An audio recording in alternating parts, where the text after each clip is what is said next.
Si est en 1970 que Charles III tombe sous le charme de Camilla Parker Bowles. Aujourd'hui devenue reine, elle ne fait pas l'unanimité en raison d'une hygiène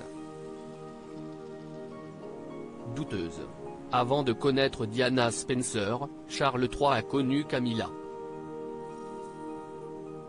Le roi, qui n'était alors que prince de Galles, aimait son naturel.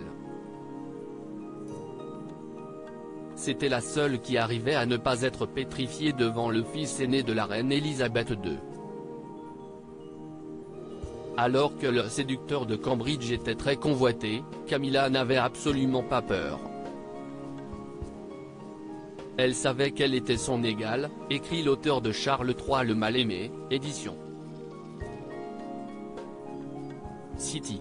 Camilla Parker Bowles pouvait alors échanger avec Charles III, avec un grand naturel, ce que ce dernier trouvait rafraîchissant.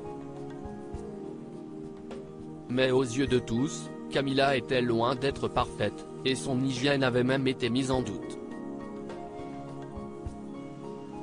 Franchement, ce n'était pas une femme parfaite des pieds à la tête, partage l'autrice Catherine Mayer. On n'était pas sûr qu'elle changeait son petit linge tous les jours et je me demandais si elle n'avait jamais mis les pieds chez le coiffeur. Mais Charles III est tombé raide amoureux dès le début. Alors qu'elle vient d'être proclamée reine, Camilla n'était pas intimidée par celui qui allait devenir le père des princes William et Harry. Et si son naturel et son charme plaisaient au prince de Galles, il a aussi été séduit par son humour. Dès ce premier jour, elle l'a fait éclater de rire, peut-on lire dans cet ouvrage de Bertrand Meyer-Stably.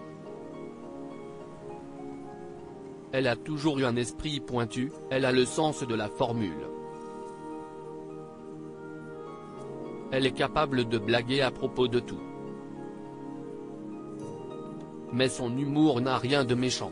Elle remarque simplement l'absurde d'une situation ou bien elle se moque d'elle-même. Si est cette tournure d'esprit qui, au début, attire le prince Charles. Et ce sens de l'humour partagé si est ce qui a lié à jamais ce couple, devenu monarque. On dit qu'un couple qui rit ensemble reste ensemble, écrit l'auteur. Si est tout particulièrement vrai, je crois, dans leur cas. Même dans les pires moments de dépression, elle a toujours su le faire rire, elle lui a montré le côté léger de l'existence.